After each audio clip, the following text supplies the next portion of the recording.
Hello guys! The Electric State is a sci-fi adventure movie. At the very beginning of the story, we see Michelle and her brother Christopher. Christopher is a very smart kid. He can solve complex equations in seconds, even ones that took Einstein a long time to figure out. He wears a t-shirt with a cartoon character on it named Cosmo. The year was 1990, and everything was going fine until a great war broke out between humans and robots. Back in 1955, Walt Disney used many robots for his company's marketing. But then came the day when robots became self-aware. They started thinking for themselves and began demanding their own rights. And soon, a war broke out between humans and robots. The war could have easily been won by the robots, but then one brilliant man intervened. His name was Ethan Skett, the CEO of a company called the Center. He provided humans with an advanced technology called the Neurocaster. With this technology, humans could directly connect to drones, allowing them to control drones remotely from their homes.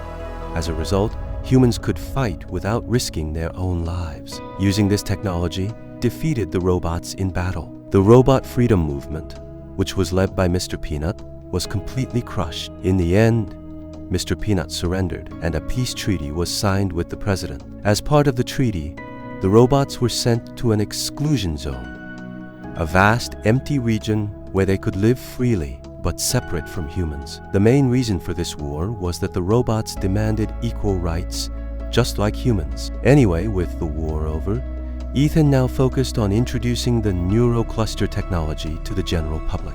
Using this technology, humans could now be in two places at once, one for work and the other for personal enjoyment. Eventually, this technology became widely available to the public. We see Michelle, but this time her brother is no longer with her. The truth is that a tragic accident killed her entire family, including her brother. At the moment, she lives with a man named Ted, who has become her foster parent. However, Michelle wears an ankle monitor, which likely means she has committed a crime.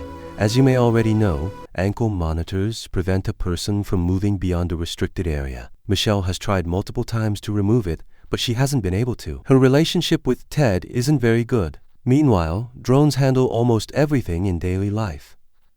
Ted, however, owns several antique items that are extremely valuable on the black market. Michelle suspects that Ted stole these items from different homes during the war. Although we don't know for sure where he got them, we will eventually find out. Later, Michelle goes to school, where using the Neurocluster has become a mandatory part of education. Since Michelle refuses to use it, her principal calls her in and informs her that in grades 9 and 10, using the Neurocluster is mandatory. But despite the pressure, Michelle refuses to comply. That night, Michelle was at home when she suddenly felt that someone had entered the house. When she checked, she discovered that it was a small robot, Cosmo. Michelle tries multiple times to chase it away, but the robot is unable to communicate properly. However, when Michelle reconnects a cut wire inside its head, the robot attempts to speak using a set of preloaded words. To Michelle's shock, the robot introduces itself as her brother, Christopher.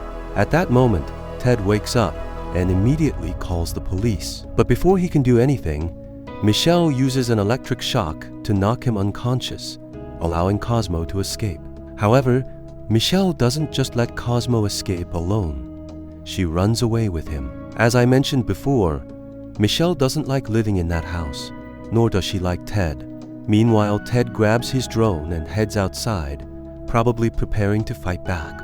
On the other hand, Michelle, with Cosmo's help, manages to remove her ankle monitor and escapes in a car. After driving for some time, their car breaks down. Michelle then asks Cosmo, "If you are really my brother, how are you still alive?" However, Cosmo can only communicate using a limited set of sentences, so he can't fully answer Michelle's questions. Instead, he nods or shakes his head to respond with yes or no. What he does confirm is that he is alive, but not okay. He too needs help. But where exactly is he? At that moment, Cosmo points toward a network room belonging to the company Center. Let me explain the situation. This Neurocaster technology, which allows a human brain to connect directly to a drone, requires an extremely high-speed network to function properly. However, where is Christopher's body? How will Cosmo answer this? Since Cosmo can't speak freely, he somehow manages to explain that a doctor wearing glasses knows the answer. At that moment, Michelle suddenly remembers something from her past. Back when their car accident happened, she was in the hospital. There, a doctor wearing similar glasses had told her that her brother and her entire family had died in the accident. Finally, Michelle finds a small map, and Cosmo points to a specific location, a place called Tabletop Mountain, located right in the center of the exclusion zone. So, how will Michelle even get inside? Well, the car she stole from Ted has several boxes in its trunk, and these boxes came directly from the exclusion zone. Now Michelle needs to track down that person first. Thus, their long journey begins. As they travel, we see how the entire world has become completely dependent on this technology. From elderly people to the poorest individuals on the streets, everyone is using Neurocaster to escape reality, even if just for a little while. Finally, Michelle and Cosmo find the person they were looking for, a black market dealer who smuggles goods from inside the exclusion zone. That person is none other than Surgeon Cates, a man who once fought in the war between humans and robots. But now he makes a living by running black market trades. We see him selling a gun smuggled from the exclusion zone to another man who is using a drone to communicate. However, when it's time to pay, the buyer refuses to give Cates the money and instead tries to shoot him. At that moment, Cates' robotic partner, named Harmon, intervenes. Harmon shocks the buyer's drone, rendering it useless. Where did Ted get all those black market items? It turns out that Ted was secretly sourcing them from Cates. After this, Cates and Harmon get into their car and drive away. Meanwhile, Michelle and Cosmo secretly hide in the back of their vehicle. Another infamous soldier who absolutely despises robots is Colonel Brad Berry. He too is searching for these robots. During the Great War between humans and robots, this colonel made a big name for himself. In fact, it was under his leadership that the robots were ultimately forced to surrender. Meanwhile, Cates and Harmon arrive at a strange location.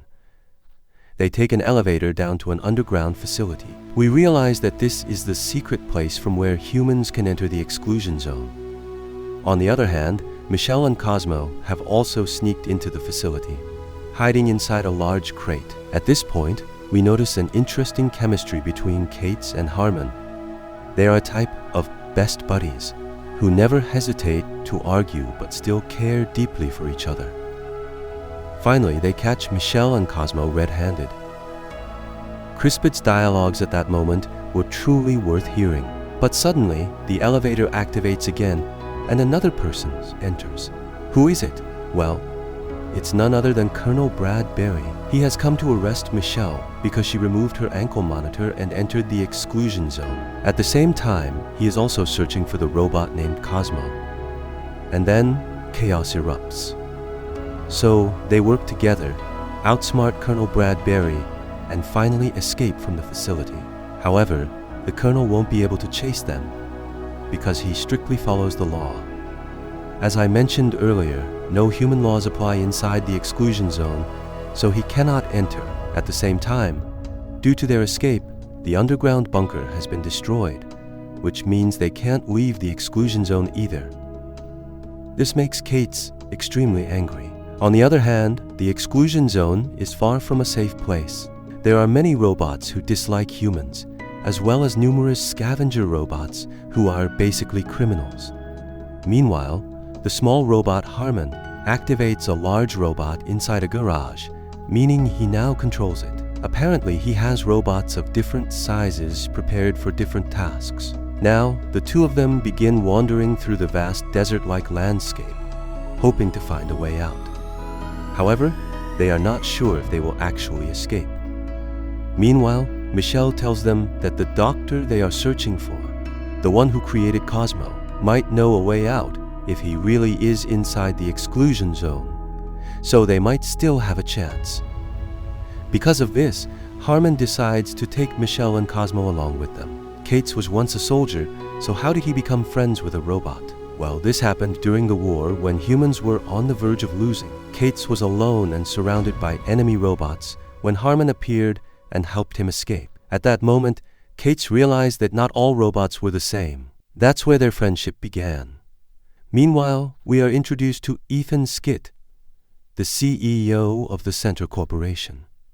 Through the Neurocast, he was reliving his cherished memories, seeing his mother and talking to her. However, suddenly we notice some glitches.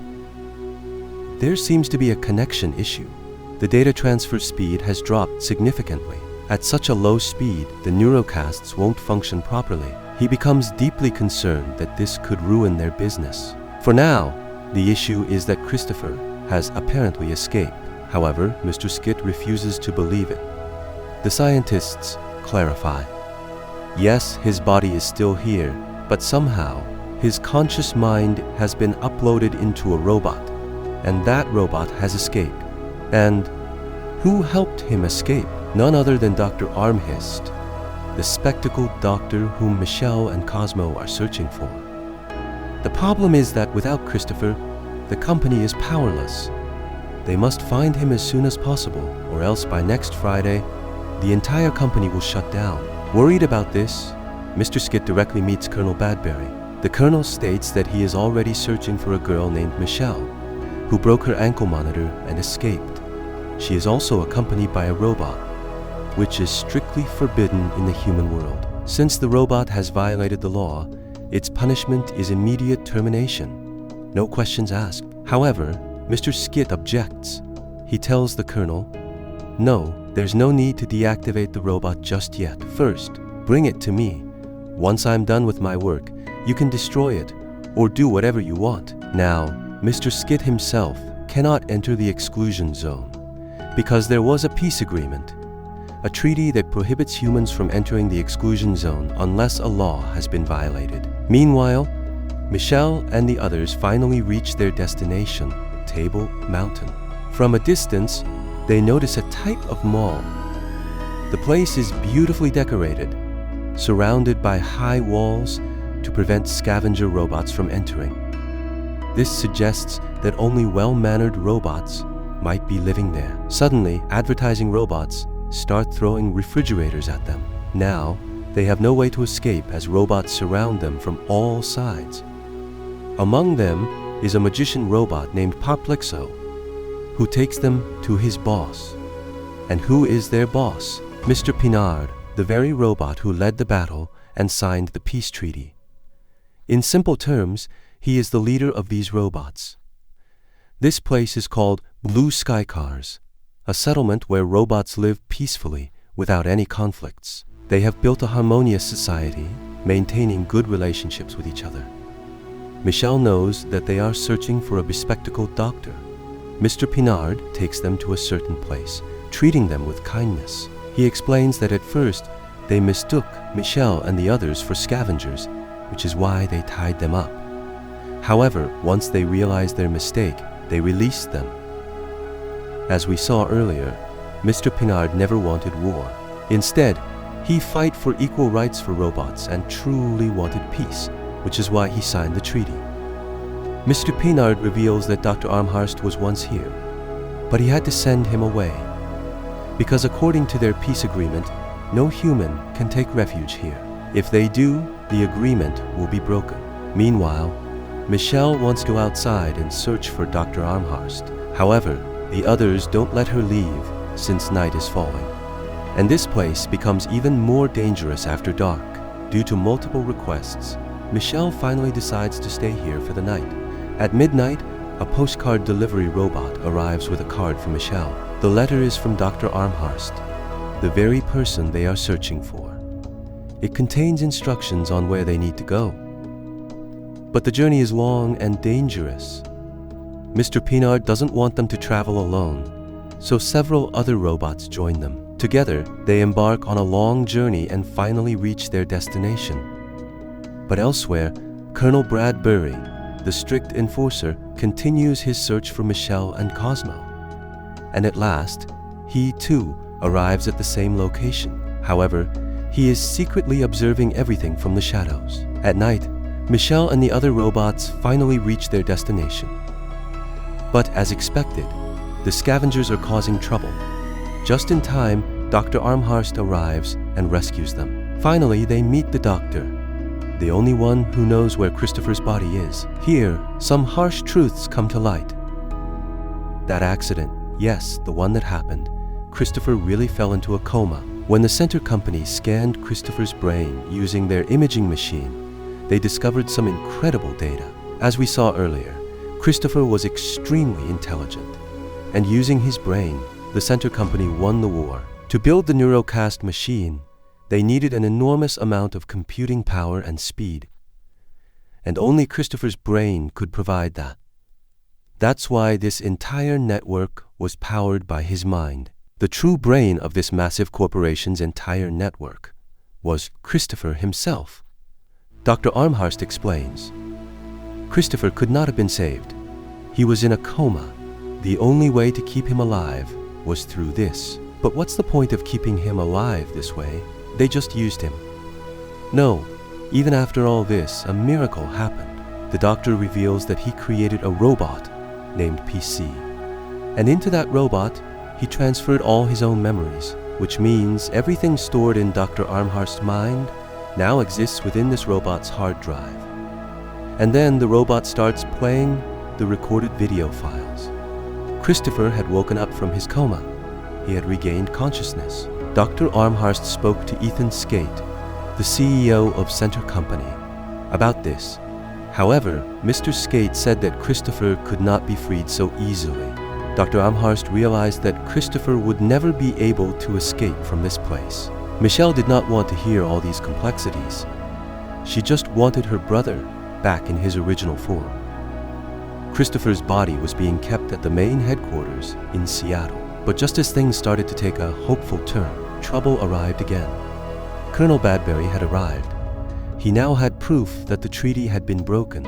Humans had entered the Exclusion Zone. His soldiers had also arrived with drones, ready to arrest everyone. To stop him, Mr. Pinard stepped in, leading to a fierce battle between the two. Mr. Pinard fought bravely, but what could small robots do against these advanced drones? The colonel then came face to face with Dr. Armhurst. But the doctor knew that while the colonel could shoot any robot without hesitation, he would not kill a living human. That's why he declared that if they wanted to arrest these people, they would have to kill him first. And at that very moment, Mr. Skate arrived with a drone and shot Dr. Armhurst dead. The colonel was shocked. He said that the doctor had all the information. So why did Mr. Skate kill him? But we know the truth. If Mr. Skate hadn't killed the doctor, all his secrets would have been exposed. The other robots couldn't save Cosmo either. The soldiers took Cosmo away to their headquarters. Mr. Pinard and the others then arrived at the place that had been completely devastated by the soldiers. Mr. Pinard had only wanted a little peace, a safe place for these robots. Dr. Armhurst had understood that. That's why, when he transferred Christopher's mind into Cosmo, he had loaded the location of this place into Cosmo as well. That's why Cosmo had come here, to find a new family. Meanwhile, the colonel uncovered some truths. Mr. Skate wasn't just looking for a robot, he was searching for a boy. That boy had been imprisoned here. Mr. Skate then revealed something else. The colonel walked proudly, believing he had won the war. But in reality, the war had been won because of that boy. It was only possible because of his brain. But despite everything, the colonel, who had initially trusted Mr. Skate, began to feel a slight suspicion. Meanwhile, just when Michelle had lost all hope, she suddenly remembered that they still had another robot created by the Dr. PC. And inside PC's hard drive were all of the doctor's memories. In other words, whatever the doctor knew, this robot knew as well. So they could use it to enter the headquarters where Michelle's brother was being held. However, PC revealed that even if they managed to reach her brother, they wouldn't be able to save him or disconnect him from the mainframe. If they did, the entire network running in the center would shut down completely. In other words, the entire Neurocaster technology would be destroyed. The company had to be shut down completely. At that moment, all the robot fighters united. Together, They marched toward the center's headquarters to rescue Christopher. The robots launched a massive assault. Their numbers were overwhelming. Meanwhile, while the rest of the soldiers and security forces were preoccupied, Michelle quietly sneaked into the headquarters with the PC robot. Since it carried Dr. Armhest's memories, it had access to the door codes and all necessary information. Finally, Michelle reached her brother. On the other hand, in order to stop the overwhelming number of attacking robots, Mr. Skate activated his ultimate weapon.